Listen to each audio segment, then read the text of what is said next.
बिस्मिल्लाहिर्रहमानिर्रहीम, अस्सलाम वालेकुम। पनामा लीक्स को भूल जाइए क्योंकि दुबई लीक्स का ज़माना है और गरीब मुल्क के अमीर लोग, बल्कि बहुत अमीर लोग सामने आ गए हैं। पाकिस्तानियों की सिर्फ और सिर्फ दुबई में, अमीर पाकिस्तानियों की सिर्फ और सिर्फ दुबई में $12.5 अरब की जायदादें सामने आ गई हैं। $12.5 अरब की, यानी सिर्फ दुबई में अमीर पाकिस्तानियों की, उमरा की इतनी जायदादें हैं, इतना पैसा है, इतनी दौलत है कि हमारा इस वक्त पाकिस्तान का जो इस वक्त कौमी खजाना है, पाकिस्तान के रिजर्व्स जिनको कहते हैं, ज़र मुबादला के ज़खायर जिनको कहते हैं, वो भी उनका मुकाबला नहीं कर सकते। पूरे पाकिस्तान के, इस मुल्क के 25 करोड़ अवाम के मुल्क के पास जो खजाना पड़ा हुआ है वो उतना नहीं है जितना सिर्फ और सिर्फ दुबई में 17,000 पाकिस्तानियों की जायदादें हैं। आप अंदाजा लगाइए, इनमें सब लोग हैं और ये बातें अब सामने आ चुकी हैं सबूत के साथ। और एक दफा फिर सहाफियों की ऑर्गेनाइजेशन की तरफ से चीजें सामने आई हैं और कोई इसको डिनाई नहीं कर पा रहा। इनमें जनाब सियासतदान तो हैं ही, इनमें ब्यूरोक्रेट्स भी हैं, इनमें साबिक जर्नैल भी हैं, इनमें बिजनेसमैन भी हैं, इनमें मीडिया से ताल्लुक रखने वाले भी हैं, लेकिन है ये सब अशराफिया। एक दफा फिर जरदारी खानदान और उसके साथ शरीफ खानदान, उनका भी पता चल रहा है। और तो और हमारे वजीर दाखिला जनाब मोहसिन नकवी, उनकी अहलिया की जायदादों का पता लग गया है। और इसके साथ साथ शर्जील इनाम मेमन साहब पाकिस्तान पीपल्स पार्टी के, और दीगर बहुत से नाम सामने आ रहे हैं। लेकिन इसमें बड़ा सवाल यह है, अब जो सबसे अहम सवाल है कि एक चीज तो यह आ गई कि अरबों डॉलर की, $12.5 अरब की जायदादें सिर्फ दुबई में। इसके अलावा कहां कहां हैं जायदादें इन लोगों की? ये तो सिर्फ दुबई की बात हो रही है। यूरोप में कितनी दौलत है इनके पास, कितनी जायदादें हैं, कितने असासे हैं, बरतानिया में कितने हैं, अमेरिका में कितने हैं, ऑस्ट्रेलिया में और मिडिल ईस्ट में, सऊदी अरब में कितने हैं, कुवैत में, कतर में कितने हैं, सेंट्रल एशियन स्टेट्स में क्या कुछ है, नहीं भी पता चल रहा, कभी सामने आएगा। और बहुत से ममालिक हैं जनाब यूरोप में, इटली, फ्रांस, जर्मनी, स्पेन, पता नहीं कहां कहां क्या क्या कुछ है। तो ये चीजें तो कहीं ना कहीं सामने आएंगी और फिर क्या होगा? यानी पाकिस्तानियों की इतनी दौलत बाहर पड़ी है, इतनी दौलत मुल्क से बाहर पड़ी है कि पाकिस्तान के तो शायद कर्जे ही उतर जाएं। आप सोचिए, क्या $100 अरब के लगभग हैं कुल कर्जे, इसके आगे पीछे हैं। तो सिर्फ दुबई में $12.5 अरब तो पाकिस्तानियों का पड़ा हुआ है। यानी 25 करोड़ आवाम है और उसमें से 17,000 लोग ऐसे हैं कि पाकिस्तान में उनके लिए जगह कम पड़ गई है कि क्या क्या खरीदें। छोड़े जी, यहां क्यों खरीदना है, यहां फिर ऐसी कोई सवाल होगा, ये होगा, बाहर जाएं। इतनी दौलत है कि यहां तो कोई चीज ही नहीं, इतना पैसा। और आप देखिए कि जो जो नाम सामने आए हैं हैरान कुन है। और जवाब ये दिया जा रहा है कि जी देखें, इसमें तो कोई जुर्म नहीं है अगर वहां जायदादें खरीदी हैं, लेकिन जनाब अगर यहां डिक्लेयर नहीं की, अगर आपने नहीं बताया कि जनाब हमारी आमदन इतनी है और मैंने इसमें से इतनी रकम बचाकर, इतनी दौलत बचाकर, इतने अरबों डॉलर बचाकर हमने बाहर जनाब जायदादें बना ली हैं, तो फिर तो जुर्म है। लेकिन इसका पीछा कौन करेगा? क्योंकि जो हुकूमत में है उनकी तो अपनी जायदादें निकल आई हैं, शरीफ खानदान की भी, जरदारी साहब की भी, उनके खानदान की भी, दीगर लोगों की भी, जो ब्यूरोक्रेसी में हैं, जो हुकूमत में हैं, सियासतदान हैं। लेकिन अब तो बात ये हो रही है कि सियासतदानों से ज़्यादा जो जनरल्स हैं, रिटायर्ड जनरल्स हैं, उनकी जायदादें निकल आई हैं। तो अब कौन इनका पीछा करेगा? नैब कैसे जाएगा? नैब को तो इस वक्त सिवाय इमरान खान के और कुछ नज़र नहीं आ रहा। तो कौन इनके पीछे जाएगा? किस तरह से किया जाएगा? वरना ये दौलत अगर वापस आ जाए तो हमें क्या ज़रूरत है $1 अरब के लिए मारे मारे फिरने की? $1 अरब के लिए कहीं हम जनाब यूएई के पास जा रहे हैं तो यूएई वाले तो खुद सोचेंगे, भाई $12.5 अरब तो तुमने सिर्फ दुबई में खरीदारी की हुई है, तो तुम लोग $1 अरब के लिए हमारे पीछे आते हो। IMF के पीछे जा रहे हैं जनाब, हमें दे दे जी, ये $2-3 अरब चाहिए, हम मर जाएंगे, डिफॉल्ट हो जाएंगे, और वो भी बड़ी किस्तों में मिलेगा। तो ये हाल है जनाब इस मुल्क का। और उसमें जनाब अशराफिया का आप देखिए कितनी दौलत इस मुल्क से किस तरह निचोड़ा गया है और कहाँ कहाँ जायदादें बनाई गई हैं। तो जनाब मैं आपके सामने पहले इसकी तफसील कुछ रख देता हूँ, उसके बाद आप देखिए कि इसमें क्या क्या कुछ कहा जा रहा है। वो आप सुनेंगे तो आप और ज़्यादा हैरान होंगे।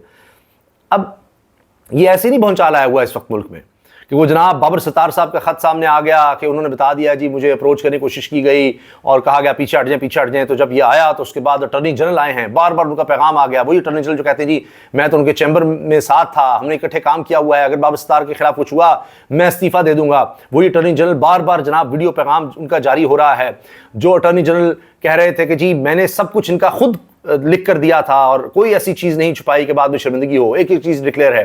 वही अटॉर्नी जनरल आप कह रहे थे नहीं वो ये हो गया वो हो गया, उसके फौरी बाद बात नहीं बनी। तो ये तकरीबन 4:45 के लगभग ये सब वीडियोस आना शुरू हो गई। फिर एक दफा फिर आजम नज़ीर तारड़ साहब वज़ीर कानून सामने आए, फिर उनके साथ दोबारा जनाब अता तारड़ साहब वज़ीर इत्तलात सामने आए, फिर वो जस्टिफिकेशंस दे रहे हैं कि देखें ये तो ऐसे गए थे, वैसे हुआ था, फलां बात थी, ऐसे थी, उसको इस तरह किया गया है, उस तरह किया गया है। अच्छा, अब जनाब दोबारा आते हैं इस पे माली स्कैंडल पे कि दुबई में इसका नाम दिया गया इन लीक्स को दुबई अनलॉक्ड, दुबई खुल गया जी। बेनकाब पाकिस्तानी शहरियों की सिर्फ दुबई में $12 अरब की जायदादें सामने आई हैं। और अब पहले आपने पनामा लीक सुना था, अब उसके कई साल बाद यह हुआ है कि सियासतदानों और दीगर ताकतवर अफराद की खुफिया दौलत, छुपाई गई दौलत की तफसीलात के हवाले से एक और माली स्कैंडल दुबई अनलॉक्ड के नाम से बेनकाब हो गया है। साफियों की बैनुल-अक़वामी कंसोर्शियम ICIJ के तर्ज के एक और तहकीकाती consortium organised crime and corruption reporting project ने डाटा लीक की शक्ल में यह जारी किया है। दुबई अनलॉक्ड की तफसीलात के मुताबिक दुनिया भर के चोटी के अमीर अफराद की दुबई में अरबों डॉलर की जायदादें मौजूद हैं, जिनमें बेशतर जायदादें मुबैना तौर पर टैक्स बचाने की गर्ज से छुपा कर रखी हुई हैं टैक्स बचाने की गर्ज से। दुबई में गैर मुल्कियों की 389 बिलियन डॉलर, 389 अरब डॉलर की जायदादें होने का इंकशाफ हुआ। इन जायदादों के मालिकान में सरफहरिस्त रूस के ताकतवर अफराद बताए जाते हैं, कोई भारत भी मुख्तलिफ लिहाज से है, भारत भी कहा जा रहा है मुख्तलिफ लिहाज से नंबर 1 है, कहीं पाकिस्तान नंबर 2 है, कहीं पाकिस्तान नंबर 4 है, लेकिन हम टॉप में हैं, पाकिस्तान टॉप में है, फिक्र ना करें इस काम में। दुबई डाटा लीक्स के मुताबिक दुबई में मुबैना तौर पर जायदादें छुपाने वालों में पाकिस्तान समेत दीगर ममालिक से ताल्लुक रखने वाले अफराद शामिल। 17,000 पाकिस्तानी शहरी दुबई में रिहायशी अमलाक के मालिकान के तौर पर जारी किए गए हैं। यहां लोगों को रिहाइश नहीं मिल रही, पाकिस्तान में करोड़ों लोग जो हैं उनके पास अपनी छत नहीं है, करोड़ों खानदानों के पास नहीं है। वहां 17,000 पाकिस्तानियों ने दुबई में रिहायशी अमलाक सिर्फ जो है ना रिहायशी अमलाक खरीदी हैं। पता नहीं अभी बैंक बैलेंस क्या कुछ होगा और किस किस तरह से इन्होंने सोना, डॉलर, पता नहीं और किस तरह से पैसा कहां का रखा हुआ है। डाटा में पाकिस्तान की जानिब से रियल एस्टेट सेक्टर में कुल सरमायाकारी की मालियत $12.5 अरब बताई गई है। ये सिर्फ और सिर्फ रियल एस्टेट में है, ये जायदादों में है, सिर्फ और सिर्फ जायदादों में $12.5 अरब। पाकिस्तानी आप हिसाब लगा लें, कोई 300 के लगभग इस वक्त डॉलर चल रहा है, तो इसको अब 300 से रब दे दें और हिसाब लगा लें कितने अरब रुपया बनता है। सियासतदानों, मीडिया से ताल्लुक रखने वाले अफराद, बड़ी कारोबारी शख्सियात और मिलिट्री अफसान के नाम भी दुबई के लीक्स में शामिल हैं। ये डॉन अखबार की तरफ से ये छापा गया है। दुबई में यानी इन सब के हैं, इसमें कारोबारी शख्सियात भी हैं, सियासतदान भी हैं, मिलिट्री शख्सियात भी हैं, मीडिया के लोग भी हैं। रिपोर्ट में यह भी जाहिर किया गया है कि आलमी सरमायाकारी की फहरिस्त में दुबई में रिहायशी जायदाद की खरीदो फरोख्त में पाकिस्तान का चौथा नंबर है। डाटा लीक में पाकिस्तानियों को दुबई के महंगे तरीन इलाकों में बतौर प्रॉपर्टी मालिकान जाहिर किया गया है, जिनमें Dubai Marina, Emirates Hills, Business Bay, Palm Jumeirah और अलबरशा शामिल हैं। डाटा लीक्स में किसी मालियाती जराइम के पैसों से खरीदी गई जायदादों का सबूत नहीं और ना ही आमदनी के जराए, रेंट की मद में टैक्स डिक्लेरेशन जैसी मालूमात शामिल हैं। सियासी पंडितों का मानना है कि ऐसे हालात में जहां एक तरफ पाकिस्तानी डूबती मईशत को बचाने के लिए आलमी मालियाती इदारे, IMF समेत दीगर ममालिक से भी मदद की उम्मीद लगाए बैठे हैं, वहीं दूसरी तरफ बड़ी और सैकड़ों प्रॉपर्टीज रखने वाले पाकिस्तानी के नाम सामने आने पर मुल्की सियासत और हालात में भौचाल आ सकता है, आना चाहिए। अच्छा जी, इसमें जनाब फिर बताया गया है OCCRP और नॉर्वेजियन आउटलेट E24 की सरबराही में 6 माह की आलमी तहकीक में 58 ममालिक के 74 मीडिया आउटलेट्स के साफियों ने हिस्सा लिया, जिनमें डॉन भी शामिल है। दुबई में यानी ये 6 महीने लगाकर ये चीजें सामने लाई गई हैं। दुबई में गैर मुल्की जायदादों में भारत पहले नंबर पर है, जिसके 29,700 मालिकान की 35,000 जायदादें हैं। 2022 के आदाद शुमार के मुताबिक दुबई में भारतीयों की जायदादों की मालियत $17 अरब। रिहायशी जायदाद की खरीदो फरोख्त में आलमी सतह पर पाकिस्तान का चौथा नंबर। पाकिस्तानी शहरियत वाले 17,000 मालिकान की दुबई में 23,000 जायदादें। 19,500 बरतानवी शहरियों की दुबई में 22,000 जायदादें, जिनकी मालियत $10 अरब है। बरतानिया में कौन है जी? बरतानिया अमीर मुल्क है कोई?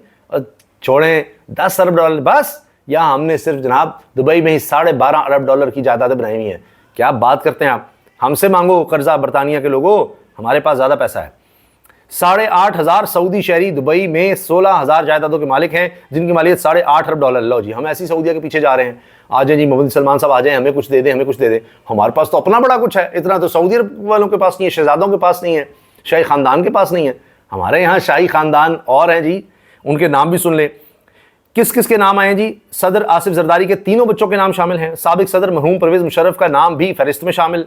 साबिक वज़ीर आज़म शौकत अजीज़ भी, रिटायर्ड सरकारी अफसरान, पुलिस चीफ, सिफारतकार, साइंसदान भी शामिल। हुसैन नवाज शरीफ साहब के बेटे, वो भी शामिल हैं जी। वज़ीर दाखिला मोहसिन नकवी की अहलिया की भी जायदाद, वज़ीर इत्तलात सिंध शर्जील इनाम मेमन और अहलिया के नाम भी फहरिस्त में शामिल। सेनेटर फैसल वाडा का नाम भी जायदाद मालिकान में शामिल। पीटीआई के शेरफजल मरवत का नाम भी प्रॉपर्टी लीक्स में शामिल है। अच्छा, फैसल वाडा भी कह रहे हैं कि जी कुछ चीज़ गलत नहीं है, शेरफजल मरवत कहते हैं जी मैंने भी डिक्लेयर किया हुआ है। फहरिस्त में फरद शहजादी और फराग गोगी का नाम भी शामिल है। सिंध के 4 अरकान कौमी असम्बली के नाम फहरिस्त में शामिल। सिंध और बलोचिस्तान असम्बली के 6 से ज़ायद अरकान के नाम शामिल हैं। अच्छा, अभी नाम आहिस्ता और सामने आ रहे हैं, क्योंकि जो जंग जियो के मालिक हैं मीर शकील साहब, उनके भी आ रहा है, उनकी फैमिली का भी, उनकी 2 जो बेगमात हैं उनके हवाले से भी आ रहा है। लेकिन वो सवाल अब यह है कि वो क्यों नहीं उनके नाम लिए जा रहे हैं मीडिया में, ये भी लोग सवाल पूछ रहे हैं। अच्छा जी, इसके साथ अब मैं आपको बताता हूं कि जो रिटायर्ड जनरल्स के नाम जियो ने चलाए हैं, वो बहुत से लोगों के चलाए हैं, मगर इसमें जो रिटायर्ड जनरल के नाम जंग जियो ग्रुप की तरफ से चलाए गए हैं वो मैं आपके सामने रखता हूं। लेकिन पीपल्स पार्टी के रानू नबील गोल कह रहे हैं कि अभी तो और लीक्स आने वाली हैं और वो सबसे खतरनाक लीक्स हैं। कहते हैं कभी विकी लीक्स है, कभी पनामा लीक्स है, कभी कुछ है, जो अब लीक आनी है वो पता नहीं क्या होगी, पता नहीं वो क्या होगी। अच्छा जी, इसमें जनाब जियो के मुताबिक 2 साबिक air vice marshal Salim Tariq और खालिद मसूद के नाम भी प्रॉपर्टी लीक्स में शामिल हैं। अच्छा, इसके अलावा जनाब general retired Farooq, general retired Anees Bajwa की अहलिया, general retired Ghazanfar Ali, general retired Raja Arif Nazir, general retired Akram, general retired Alim Jan Masood, air marshal Shahid Latif का नाम 2016 में भी आ चुका है। और इसके अलावा आप जानते हैं कि ये भी बात आई थी कि साबिक आर्मी चीफ जनरल बाजवा और उनके ख़ानदान के भी कोई 12 अरब रुपए के असासे सामने आए थे और उस पर भी बड़ा आपको पता है कि भौचाल मच गया था।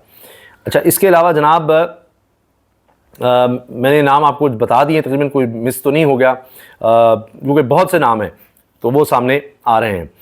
इसके साथ लोग अब सब बातें कर रहे हैं कि जी ये क्या चक्कर है, किस तरह से इससे निपटा जाएगा, क्या होगा। फवाद चौधरी साहब कह रहे हैं Aleema Khan property is an old story when Saqib Nisar chief justice heard the case, her property is declared in FBR since many years, this is not even a news. फिर ये भी कहा जा रहा है, अहमद बड़ाइच कह रहे हैं इमरान खान की बहनों समेत तमाम अफराद को अपने गोशवारे सामने लाने चाहिए, अवाम को बताएं जायदादें डिक्लेयर्ड हैं या नहीं, अवाम को ये भी बताएं कि जायदादें कैसे खरीदी, मनी ट्रेल दें। मुजम्मिल असलम साहब जो कि मुशीर हैं खैबर पख्तूनख्वा में हुकूमत के, वो कहते हैं कि जी ये इमरान खान साहब ये चीज़ें सामने नहीं लाए, लेकिन इसका पीछा ज़रूर वो करेंगे। आप ये खातिर जमा रखिए कि छोड़ेंगे नहीं वो। ये जितने लोग हैं, ये किस तरह से इन्होंने जायदादें बनाई, डिक्लेयर की नहीं, कहीं ये पैसा लूट का माल है, क्या है, इसके पीछे ज़रूर जाएंगे। फिर जनाब अब स्टेटमेंट्स आने लग गई हैं, कोई कुछ कह रहा है, कोई कुछ कह रहा है। अब यहाँ पर जनाब किसान रुल गए हैं, उनकी गंदम खरीदने के लिए हमारे पास पैसे नहीं हैं, लेकिन यहाँ बाहर जायदादें बनाने के लिए हमारे पास अरबों डॉलर हैं। और मैंने आपसे अर्ज़ कर दिया कि ये सिर्फ दुबई की प्रॉपर्टीज़ हैं जो सामने आई हैं। और ये बताया जा रही जी कि रिजवान गलजी लिख रहे हैं 12 से ज़्यादा रिटायर्ड जनरलों ने दुबई में प्रॉपर्टीज़ खरीद रखी हैं दुबई लीक्स के मुताबिक। अब ये भी कहा जा रहा है कि गैर मामूली नताइज होंगे, क्योंकि देखना है कि क्या ये जायदादें जायज़ तरीके से बनाई गई नहीं बनाई गई, असल सवाल ये है। तो और ये तो मैं बता दूँ कि इसमें से ज़्यादातर जो हैं वो डिक्लेयर्ड नहीं होंगी यकीनन। अब उनके पास खिलाफ एक्शन होगा या नहीं होगा ये अलग बात है, ये अवामी एक्शन हो तो हो। बाकी हुकूमत में तो वो लोग बैठे हैं जिन्होंने जायदाद बनाई है, तो एक दूसरे को उन्होंने बचाना तो है, और वो शख्सियात मीडिया में भी हैं तो ख़बर को फिर वो डाउन प्ले करेंगे, सियासत में भी हैं, ब्यूरोक्रेसी में भी हैं, इदारों में भी हैं, हर तरफ हैं, तो एक दूसरे को बचाना तो फिर उन्होंने है। लेकिन अवामी सतह पर आप देखिए कि अब ये बात सामने आ चुकी है, लोगों में अवेयरनेस तो आ रही है। तो अब देखते हैं कि जिस तरह तहरीक इंसाफ की तरफ से अब कहा जा रहा है कि जी इमरान खान इसका पीछा करेंगे, जिस तरह पहले उन्होंने नैब के केसेस के हवाले से कहा है और अब कहा जा रहा है जी वीडियो लिंक के जरिए इमरान खान आए, तो अब तहरीक इंसाफ इस चीज़ को भी उठाएगी। और अगर उनकी सफ़ों में कुछ जो लोग हैं तो पहले तो सबसे पहले फिर उनको निकालना होगा, सबसे पहले उनको निकालना होगा जिन्होंने ये जायदाद डिक्लेयर नहीं की, बताया नहीं हुआ और गैर कानूनी तरीके से जायदाद बनाई है। फिर तहरीक इंसाफ उसके बाद ही कुछ कर सकेगी, इमरान खान कुछ कर सकेंगे। पहले अपने घर की सफाई लाजमी करनी पड़ेगी। इजाज़त दीजिए, अल्लाह हाफ़िज़।